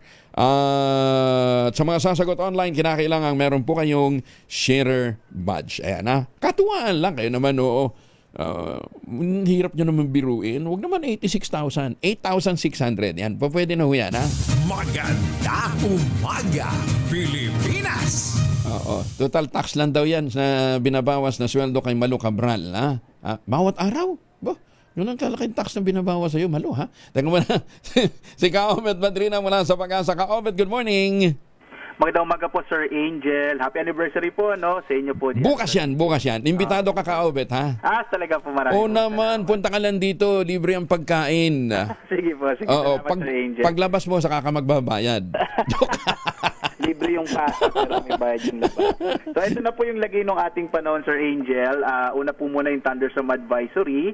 As of 3:50 a.m., meron po tayong nilabas na thunderstorm advisory para sa NCR regional office po natin na posible po ang makaranas ng mga pag-ulan dulot ng mga thunderstorm ang ilang bahagi ng Quezon at Batangas province hanggang bandang alas 6 ng umaga. Samantala naman, wala po tayong minomonitor na low pressure area sa loob at labas ng Philippine Area of Responsibility sa ngayon. At ang hangin habagat pa rin ang magdadala ng mga pag-ulan, partikular na dito sa may kanlurang bahagi ng ating bansa. Ito pong Bataan, Zambales, gayon din sa Occidental Mindoro, Romblon, Palawan at mga rehiyon sa Visayas at Mindanao, partikular na ang Western Visayas, Negros Island Region sa Visayas at ang Zamboanga Peninsula at Northern Mindanao naman sa Mindanao. Dito po sa Metro Manila, sa lalabing bahagi na ating bansa, medyo maaliwalas sa panahon na may mararanasan. Posible po ito hanggang bukas, no? Hanggang sa anniversary po ninyo, no? In-expect natin. Medyo generally fair weather po, no? Pero sa hapon, posible pa rin yung mga thunderstorms sa hapon hanggang sa gabi. This week, ang ating pong, since Monday ngayon, Sir Angel, ang outlook natin, possible na maging maulan dahil possible na lumakas po yung habagat towards the end of the week, mga Wednesday to Friday. Ayan. So, expect po natin, no, na possible na medyo maulan yung ating linggong ito. But today and tomorrow, dito sa Metro Manila, mga usual thunderstorms sa hapon hanggang sa gabi. Wala naman tayong nakataas na gale warning, kaya maaari naman pumalaot yung mga sakyang pandagat at mga bangka sa mga baybayin po ng ating bansa. Dapat talaga, umaga pa lang, magpunta na sila dito para sa pagpabalikit ng sticker, ano ha? Tama po, no, para dinabutan ng mga thunderstorms sa hapon. At saka, Kaobet, pwede kahit, di ba, kahit tricycle, pwede? Pag pinayagan kayo ng MMDA na lumusod, mga bus, pwede rin. Motor, pwede po ba motor dyan? Pwede. Public lang. Hindi. Basta kahit na, wag lang bike siguro, pwede rin bike. Basta may gulong. Saan mo lang nilidikit yung sticker sa noon ng biker? Pambira, sa helmet. Kaobet, maraming salamat, ha. Magandang umaga. Magandang umaga. Thank you. Si Kaobet Madrina mula po sa Pag-asa. At mga lakad natin ngayong araw ito, huwag din kalimutan, magbaon ng proteksyon laban po sa mikrobyo. May dalawang formulation ng family alcohol na pwede nating pagpilian, ha. Yung family 70% ay isopropyl alcohol, especially prepared for clinics, hospital, pharmacies, laboratories, pero okay na okay din po sa mga households. Very effective yan sa disinfection at sterilization. Ganyan ang bagsik ng family, 70% ay isopropyl alcohol. Maghapon man natin gamitin, no problem, hindi po manuno yung ating mga kamay dahil meron po itong moisturizer. Yun namang mabangong family rubbing compound improvement cologne. Ayun po yung mabangong isopropyl alcohol na ginagamit po ng mga masahista, mga barbero, mga doktor, mga nurse, mga komadrona for sponge waiting and other cleansing purposes. Family rubbing alcohol para hindi siya reachable na sa mahabang panahon. Mabibili sa namang butik at convenience stores nationwide. Family rubbing alcohol, hindi lang pampamilya, pang sports pa. Maganda umaga, Pilipinas! Pwede din pang-registration ng mga botante, di ba? Malinis ang ating mga kamay. Kasama na natin si Chairman George Garcia ng Comelec. Chairman, magandang umaga. Magandang umaga po, Sir Angel. Sa mga kababayan natin, magandang umaga po. Tuloy yung registration natin ng mga bagong botante. Dahil nga po, Sir Angel, hanggang sa ngayon, wala pa naman pong batas na ipapaliban ng halalan na dapat ay sa December 1 Mahirap po kasi ipagbaka sakali kaya minarapat namin na magtuloy ng registration kahit 10 araw, Sir Angel. Mula po August 1 to August 10 sapagkat kung sakasakali po, Sir Angel, biglang matutuloy yung ating halalan ng Barangay and SK sa December 1 ay wala po tayong makakaboto na 15 to 17 years old na mga kabataan. Kasi remember po, ang SK ay nagsisimula sa 15 anyos pa lamang. And siyempre sa kasalukuyan, wala tayong registered voters na 15 to 17. Oo nga, kasi ang tagal naman hindi natin malaman kung pipirmahan ba o hindi, di ba? Pero baka aabot... Di ba? Pagkakaalam sa Angel, wala pa sa wala pa siya sa palasyo. Wala pa sa opisina ng presidente sapagkat parang ito kung ngayon pa lang daw ay nasa kongreso, ito ay ini-enroll pa lamang nila. Kung kaya hinihintay pa na ito'y mapadala sa opisina ng ating Pangulo. Doon lang bibilang, di ba? Kung hindi man mapirmahan, it will effectively pass into a law after 30 days, di ba?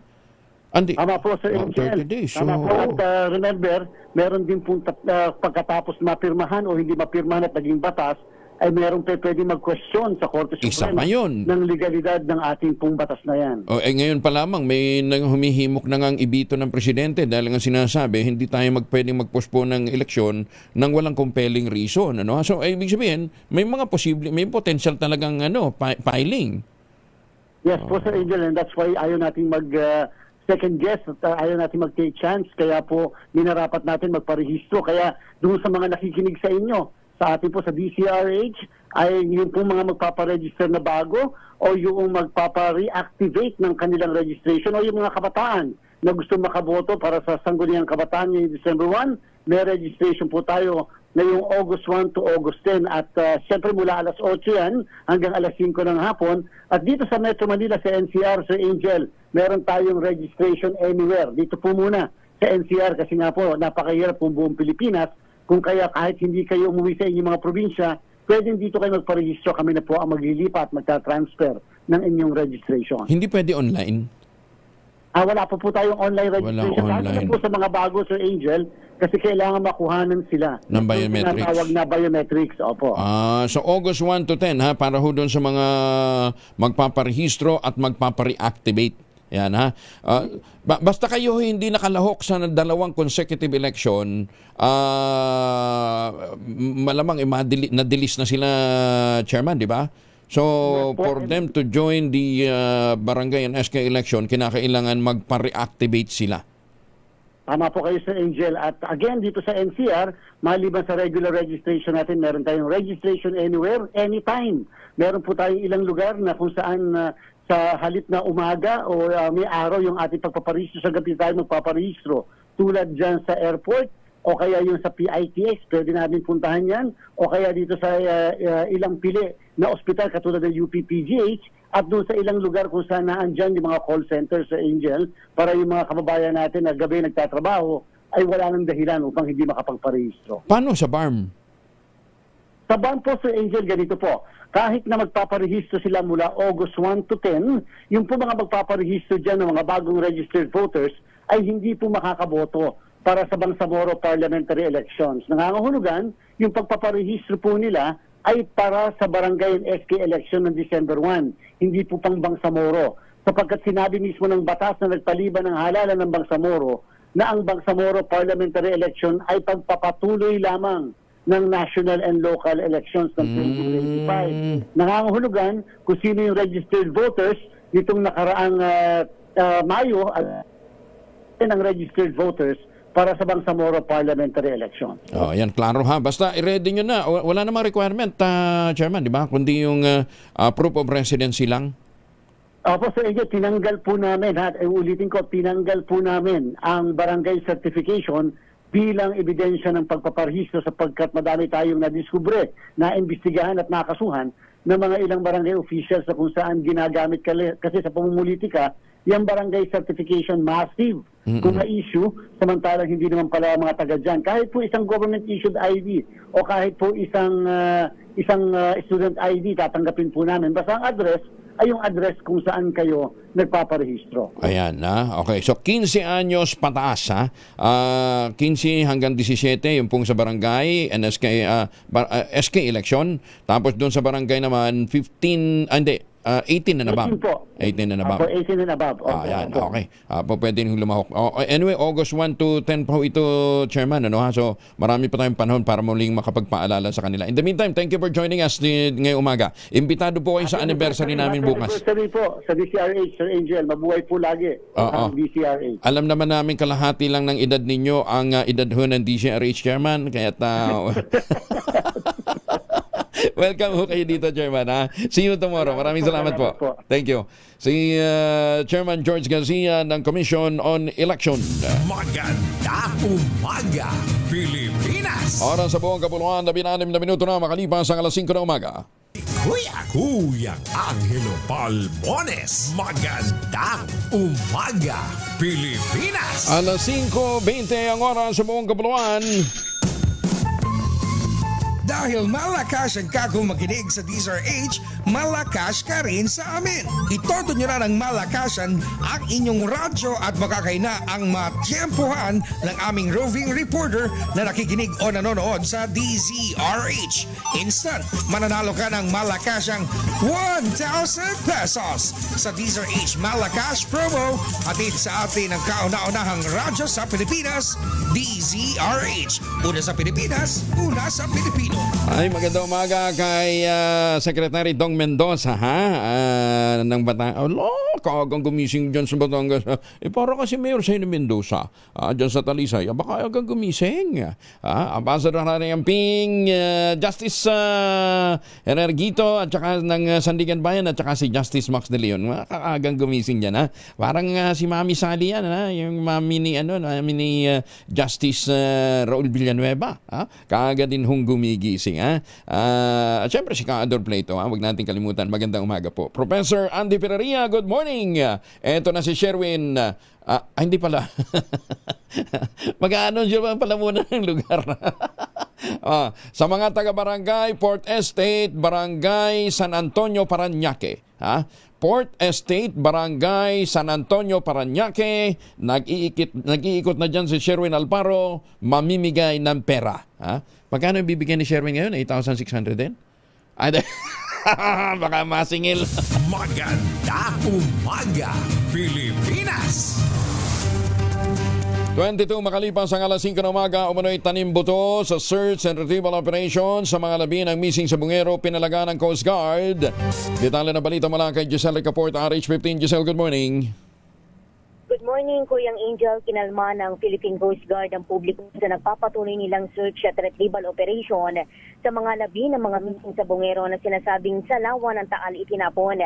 Sinabi sa DZRH ni PCG spokesperson Noemi Cayabyab na sumusunod sila sa mga tamang proseso na bahagi ng lehitimong investigasyon ng Justice Department. Mariing itinanggi ni Cayabyab ang umano'y tanimbuto sa operasyon at idiniin na nakataya pa ang buhay ng kanilang mga technical divers sa araw-araw na retrieval operation. Hindi anya biro ang ginagawa ng PCG divers at ayaw nilang masira ang anumang lehitimong proseso sa paghahanap sa missing sa Bungeros. Sabi pa ng tagapagsalita ng PCG, masinsin nilang sinisisid ang mga nakalatag na search pattern upang masiguro na walang malalagpasan at lalagpasan na bahagi ng lawa ng Taal. Ito si Giselle Ricafort para sa DZRH, una sa Pilipinas, una sa Pilipino. Maraming salamat, Giselle. Hindi kasi ibang mga sako nakita parang bago lang, ha? Di ba? Pero hindi naman kakahulugan yun na tanim ebidensya yun, di ba? Samantala, lalaking wanted sa kidnapping sa Benguet, arestado sa Maynila. Detalye na balita mula kay Boy Gonzalez, RH29. Boy, good morning. Good morning, Kuya Angel. Hindi na nakapalag sa mga asawa ni Police Major John Peter Pallar, Hepe ng Plaza Miranda Sector 1 ng Santa Cruz Police Station 3, ang isang 28 anyos na lalaki sa Maynila matapos na madiskubre na wanted sa Benguet. Sinilala ng NPD ang suspect na si Van Lana Valdemar, isang driver, presidente ng Barangay 331, May Pango, Caloocan City. Nabatid na sangkot si Valdemar kasama ang dalawang iba pa sa insidente ng kaso ng kidnapping, serious illegal detention at robbery noong April 2025.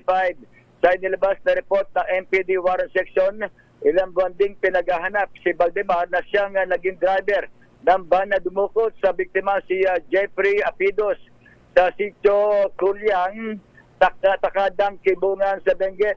Naaresto si Valdemar sa may area ng Quiapo matapos sa i-background check ng isang buyer ng motor na binibenta niya ng second hand na motorsiklo ng i-check ng mga pulis sa warrant ay may naka-pending warrant of arrest. Dito si Boy Gonzales para sa DCRH, una sa Pilipinas, una sa Pilipino. Maraming salamat, Boy. Ilang para lang naman sa Nabotas magpapatupad ng short and in-person classes ngayong araw dahil sa high tide. Detalye na balita mula kay Edwin Duque, RH23. Edwin, good morning. May buntag Kuya Angel, inilabas na anunsyo ngayon ang nabuta sa NGOs. Magpapatupad sila ng short in-person classes ngayong araw, July 14, 2025 sa piling mga paaralan sa lungsod. Dahil sa inasang 1.9 metrong high tide sa ganap na alas 12:54 ngayong araw. Base sa rekomendasyon ng Disaster Risk Reduction and Management Office at ng School Division Office ng Nabutas, ang mga schedule ng pasok ng mga estudyante alas 6 ng umaga hanggang alas 10 ng umaga, yung alas 2:30 ng hapon hanggang alas 6 ng hapon. Ito yung mga person remaining time o ito yung alternative daily mood. Ang Bagong Bayan Elementary School, San Jose Elementary School, Tangos Elementary School, Tangos 1 Elementary School, Tansa Elementary School, ang Wawa Elementary School. Alas 6 ng umaga hanggang alas 10 ng umaga naman ay ang Nabutas National High School, Nabutas National Science High School, San Roque National High School, Tangos National High School, Tansa National High School. Samantala, mga regular na schedule ng klase, Danghari Elementary School, Nabutas Elementary School, Central Elementary School at Elementary School 1. Ang pasok naman collegial ng private school ay naayon sa pagpapasya ng kanilang school administrasyon. Kung nakalusong na umano sa baha, siguraduhin na humingi ng tuminom ng doxycycline sa mga dating mga health center sa lugar, sa mga Nabutas Medical Center o yung wellness center dahil librean niya ang gamot ayon kay Mayor John Richanco. Sa ngayon ay kay Angel, makaliblib ang panahon, may mga pakalat-kalat na paggambo dito sa bahagi ng Kamanaba. RH23, Edwin Duque nagulat sa DCRH, una sa Pilipinas, una sa Pilipino. Dagang salamat, Edwin. Yun daw po naman gastusin sa pag-uwi ng labi ng Pinay caregiver na nasawi sa pag-atake ng Iran dyan sa Israel, sasagutin ng Department of Migrant Workers. Detalye na balita mula kay Edniel Parosa, RH22. Edniel. Kuya Angel, ipinagluluksa ng Department of Migrant Workers ang pagpanaw ng isang Filipina caregiver sa Israel dahil sa pag-atake ng Iran. Ayon kay DMW Secretary Hans Leo Baktak, nagbibigay ng buong suporta at financial assistance sa kagawaran sa iniwang pamilya ni Leia Mosquera. Kabilang dito ang gastos sa pagpapauwi at libing sa mga labi, gayon din ang lipad ng kapwa OFW at kapatid ng biktima. Una nang inulap ng Department of Foreign Affairs sa pagkasawi ng 49 anyos na caregiver Tubong Negros Occidental dahil sa missile attack ng Iran noong June 15. Sumalang pa sa operasyon si Mosquera sa Shamir Medical Center pero binawian din ang buhay kahapon ng umaga. Sila sa tawag ng mga kasama bilang Ate Rhea, magdiriwang sana ng OFW ng kanyang ika-50 kaarawan sa July 29 nang matamay sa gulo sa gitnang silangan.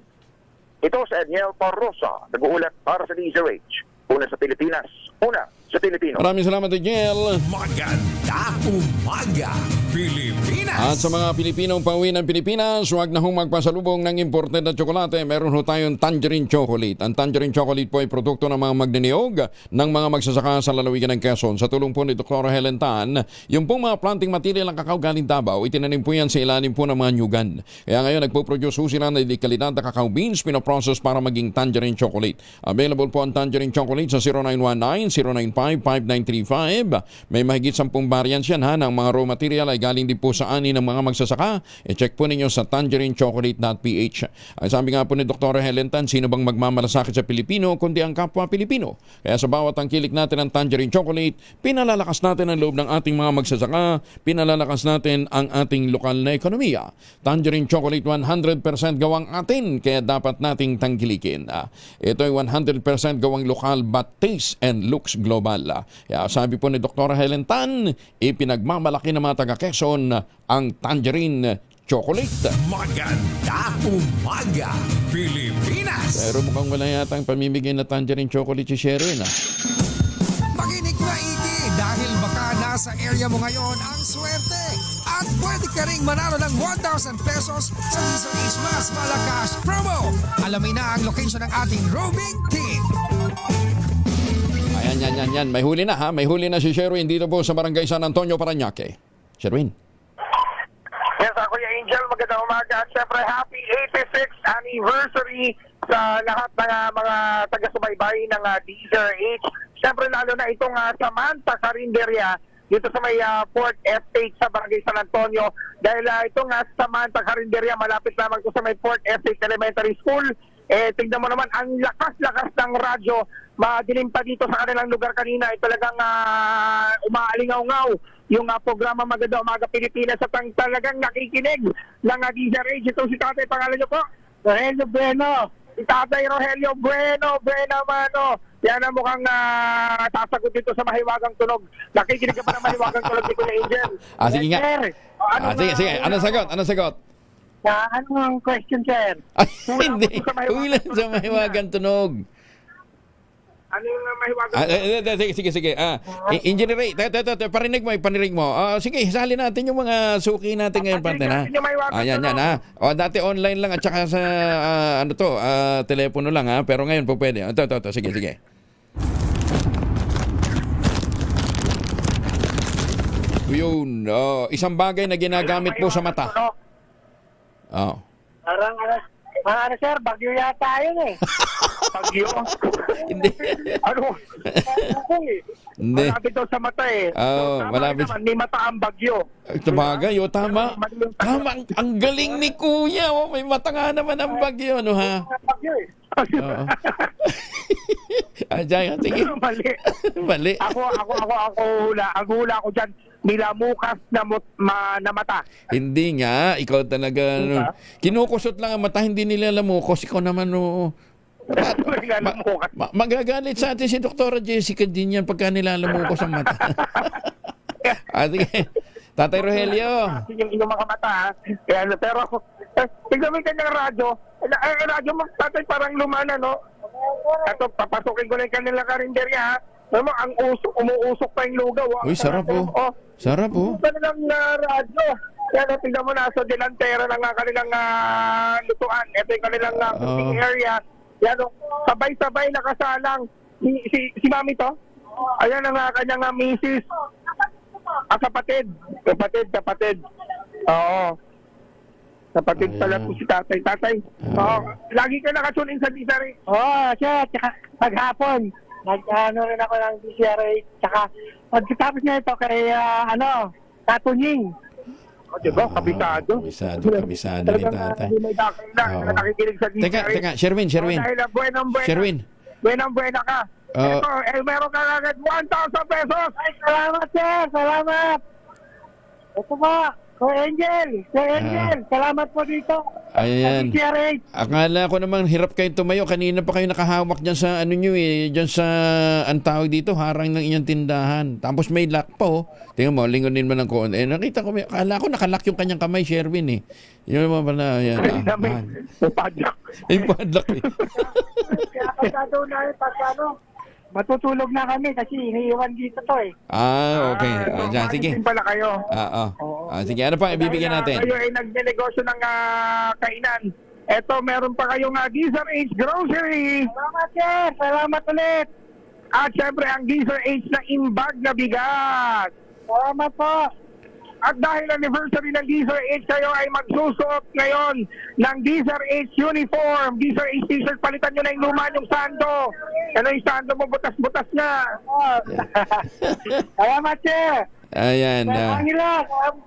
Tignan mo, isusot niya na talaga ngayon, Angelo, yung DZRH t-shirt dahil ayaw niya ng ayan binubuksan. Binubuksan. Tignan mo, ganyan niya kamahal ang DZRH. Isusuot niya kahit hindi pa nilalabhan. Pero ayaw. 5 araw naman niya isuot, hindi mangingitim. Pero ayaw bitin. Salamat ulit, sir, sa DZRH. Ayan, pero salamat sa biyaya. Ayan, pero ayaw niyong bitawan. Sir, sa DZRH. Ayan, Tata Roger, thank you ha, pero talagang ayaw niyong bitawan yung pera ha. Hawak talaga. Ayaw niya. Ayan, tignan mo, nilalamukas na rin yung pera. Ayaw bitaw. Bagong-bago nilalamukas ka agad. Okay. Congratulations ha. Congratulations. Maraming salamat. Teka muna, Sherwin. Happy anniversary din sa inyo. Salamat po. Happy anniversary din, Sherwin. Ayan. Ako, tignan mo naman. Teka. Sherwin. Sherwin. Kaya naman, special ang araw na to sa lahat ng mga magtutune in sa DZRH. Pwede kayo manalo ng 8,600. Ha? Pag sumagot kayo sa mahiwagang tunog ni Kuya Angel. Ayan. Pero sa akin, 1,000 pa rin.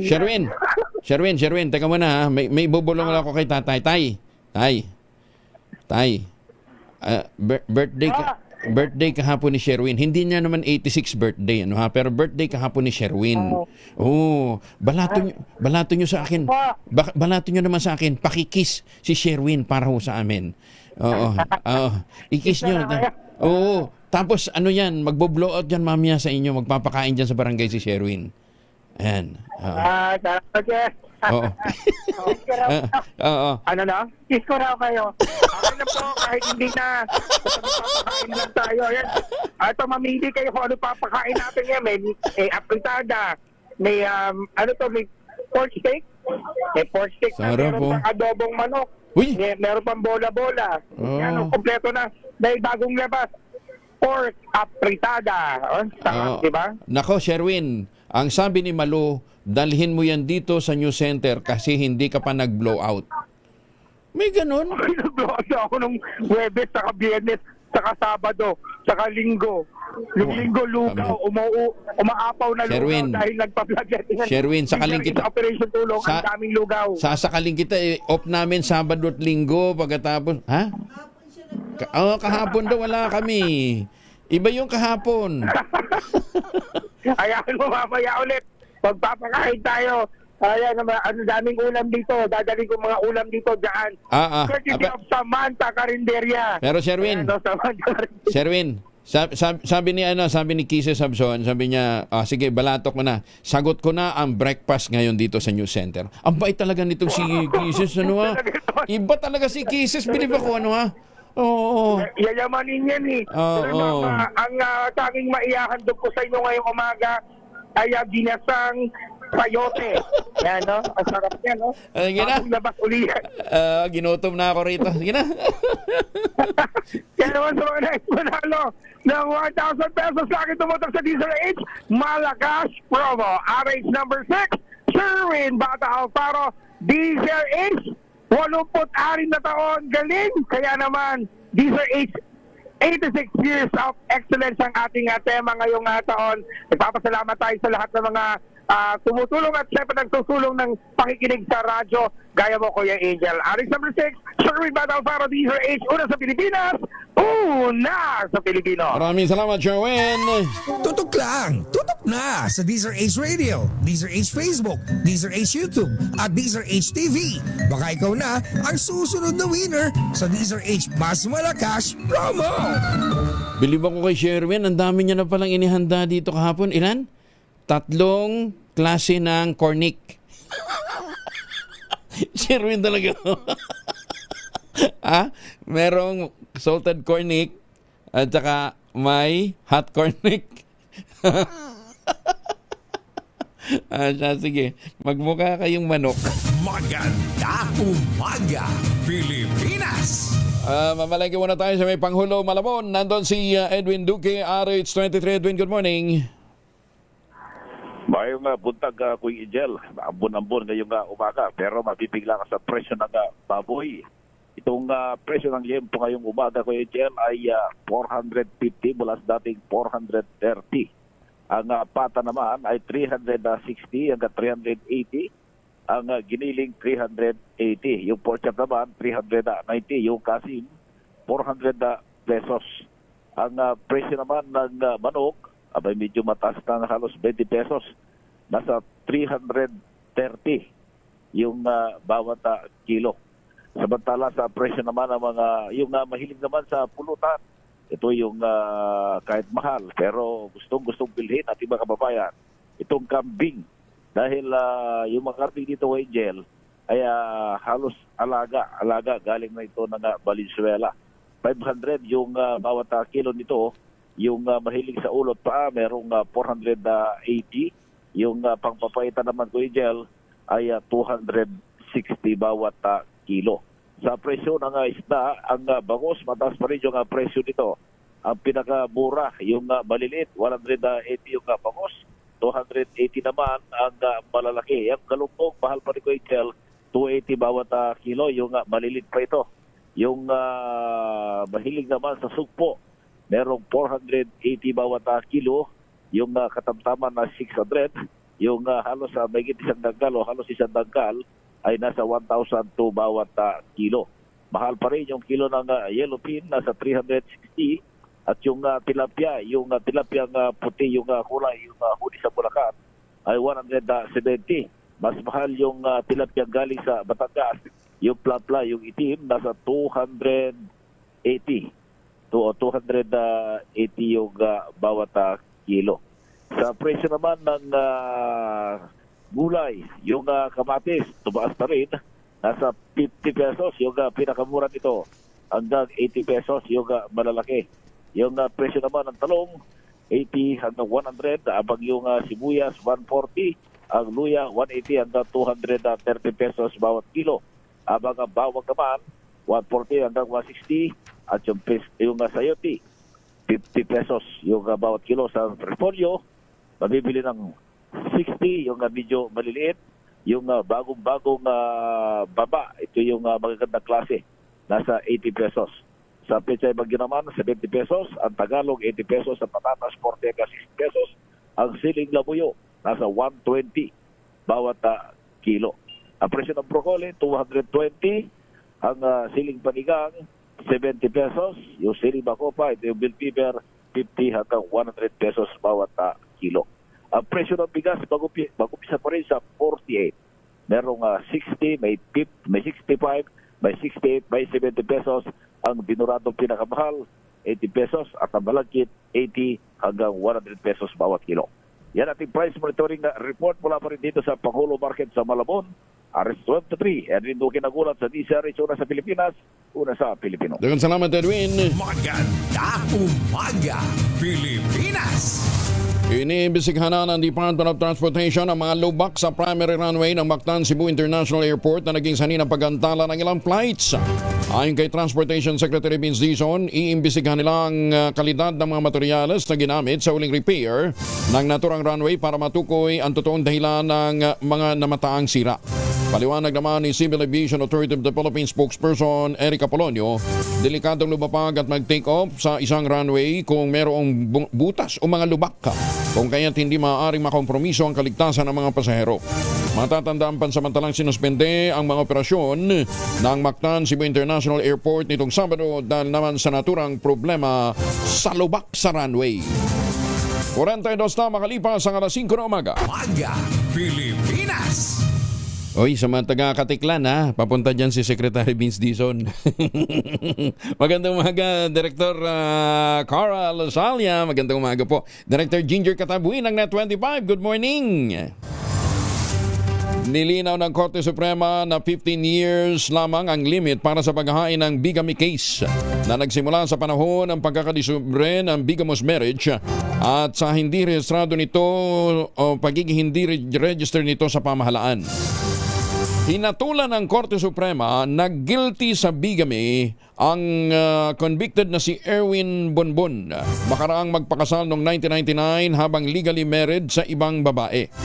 Sa inihaing kaso ng kanyang kapatid noong 2021, napag-alamang unang ikinasal pala si Bonbon noong 1988 at nagpakasal ng pangalawang beses noong 1994, nasundan pa noong 1999. Ba, sipag niya magpakasal Depensa ni Bonbon, huli na ang paghahain ng kaso laban sa kanya dahil 22 years na nakalilipas. Ngunit ang paglilinaw ng korte, ang bigamya na isinampa laban kay Bonbon noong 2021 ay pasok pa sa 15-year limit dahil bagamat 1999 pa siya nagpakasal, taong 2020 nang ito'y madiskubre ng kanyang pamilya. Kaugnay nito, si Bonbon ay nasentensyahan hanggang 8 taong pagkakakulong. Pero ang nagpahal ng demanda laban sa kanya, mga kapatid niya. LTFRB Central Office pansamantalang mag-oopisina sa Fairview dahil sa nangyaring sunog. Detalye ng balita mula kay Bal Gonzalez, RH5. Bal, good morning. Good morning, Kuya Angel. Mula ngayong araw ng Lunes ay sa LTFRB NCR Office sa Regalado Avenue, Fairview, Quezon City muna isasagawa ang lahat ng transaksyon sa Central Office ng Land Transportation Franchising and Regulatory Board. Itong inanunsyo ngayon ng punong tanggapan ng LTFRB kasunod ng nangyaring sunog sa kanilang opisina sa East Avenue 1 linggo na ang nakalilipas. Sabi ng ahensya, mananatili ang ganitong setup mula ngayong araw. Hintayin na lamang nila ang ilalabas nilang karagdagang anunsyo tungkol sa operasyon sa Central Office sa East Avenue. Hanggang sa ngayon ay wala pang inilalabas ang regulatory agency kung ano ang naging pinsala sa kanilang record ng sumiklab na sunog noong July 5. Ako si Val Gonzales, DZRH, una sa Pilipinas, una sa Pilipino. Maraming salamat, Val. Department of Health pinagpapaliwanag kung bakit wala ng pondo ang guarantee letter ng mga mambabatas. Detalye na balita mula kay Raymond Dadpa sa RH28. Raymond, good morning. Pinagpapaliwanag ni Senador Erwin Tulfo ang Department of Health kaugnay ng hindi pagbibigay nito ng guarantee letter o GL sa mahirap na pasyente kahit sa pampublikong ospital para magpagamot. Ibinahagi ng senador na ilang mga humingi ng tulong sa kanyang opisinang pinapunta nila sa DOH para humingi ng GL ang pinabalik sa ibang araw. Gaya ng isang pasyente na nais magpagamot sa Philippine Heart Center na sinabihan na bumalik na lang sa ibang araw. Ganon rin ang isa pang pasyente sa National Kidney Transplant Institute na sinabihan na hintay-hintay lang muna. Masaklap ito para sa senador dahil may sakit na nga, pinapahirapan pa. Nagtataka si Senador Erwin kung bakit wala ng pondo ang DOH samantalang sapat ang pondo na ilaan ng mga senador at congressmen para sa MAIF o Medical Assistance to Indigent and Financially Incapacitated Patients program nila. Ang tanong ay kung saan dinala ng DOH ang pondo. Naniniwalang bagitong senador na maring wala ng pera ang DOH kasunod ng mga reklamo ng mga private hospital sa Region 4A, lalo na sa Batangas patungkol sa umanong 530 million pesos na utang ng ahensya sa kanila. Kaya't hindi na sila tatanggap ng mga GL hanggat hindi sila nababayaran. Ang gusto ni Senador Erwin ay sagot mula sa DOH. Kung winaldas o nagkaroon ng mismanagement sa pondo ng MAIF o Medical Assistance to Indigent and Financially Incapacitated Patients.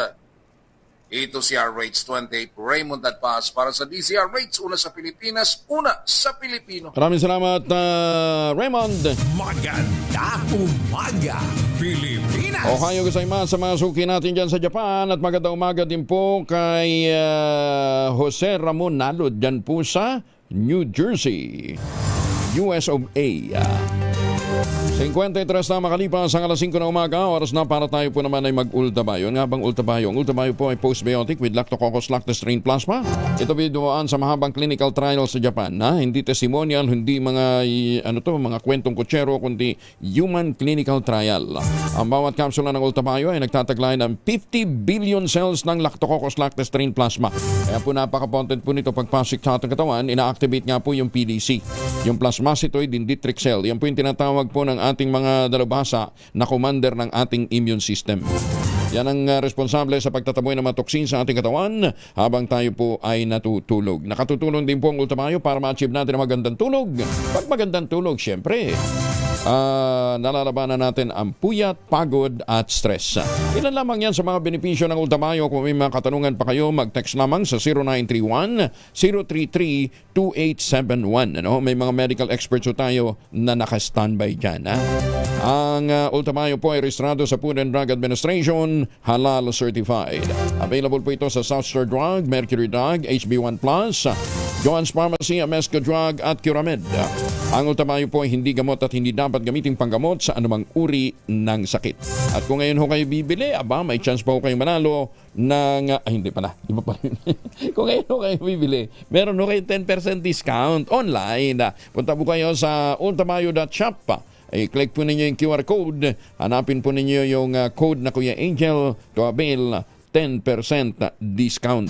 Maganda umaga, Pilipinas. -5 bago mag-aces ng umaga. Kuya Angelo Palmones. Magandang umaga, Pilipinas. 3 minuto pa bago mag-aces ng umaga sa mga driver natin ha. Baka kayo nagulat dyan sa mga traffic light na nadadaanan nyo. Wala na yung numerical countdown. Basta pag nakita ho ninyo nagpa-flash yung green ng 3 beses, slow down na ho kayo dahil kasunod yan yellow na. Tapos biglang mag-stop. Sige kayo, maabutan kayo doon. Stepping the line kayo. Sige, madali ho kayo ng NCAP ha. So pagka kayo ay namamaybay sa mga lugar na kung saan active po ang NCAP pa, wala na po yung numerical countdown sa mga stoplight ha. Epektibo na simula sa Biyernes, July 18, ang dagdag sahod sa mga minimum wage earners sa Metro Manila. Kasunod dito na naging desisyon ng Regional Tripartite Wages and Productivity Board, madadagdagan ang arawang sahod ng mga manggagawa ng 50 pesos. Kasabay nito, nagpaalala naman ang Department of Labor and Employment sa mga employer na sumunod sa dagdag sahod. Makabubuti rin na niyang pag-aralan ng Estado ang sahod ng mga above minimum wage earners na posibleng maapektuhan ng dagdag sahod ng mga basic earners. Sa ilalim ng 50 pesos times 22, di ba? 50 times 10, 500. O times 20, 1,000. So 1,100 ang additional para sa mga minimum wage earners. O malaki na rin, ano ha? Paano doon sa mga above minimum na? Dapat may dagdag din yun. Sa ilalim ng 50 pesos na wage hike, magiging 695 na ang arawang sahod ng mga manggagawa sa non-agricultural sector. Mula 645, ang mga nasa agricultural industry naman ay magkakaroon ng 658 na sahod mula sa kasalukuyang 608 na. Ayan, klaro yan para hindi nagkakagulatan. Mga misis, may dagdag na sweldo si Mr. Starting July 18. Ano po, paalam na ho tayo. Magtanim ng kawayan para sa kalikasan at kabuhayan. Kuya Angel po, siya ang Alapalmones, nag-iwan sa inyo na isang magandang umaga. Maraming salamat sa inyo walang sawang pagsubaybay, pakikinig at pagtitiwala. Ang ating quote of the day ngayong araw na ito ay mula po kay Warren. Ang sabi niya, if your salary is your only source of income, you're one step away from poverty. Kaya ang sinasabi niya, dapat talaga doble kahit. Ba't mga Pilipino, pagka nagpupunta sa ibang dagat nagagawang magtrabaho ng 2, 3 trabaho, di ba? Lalo na sa Amerika, ang dami lang sideline.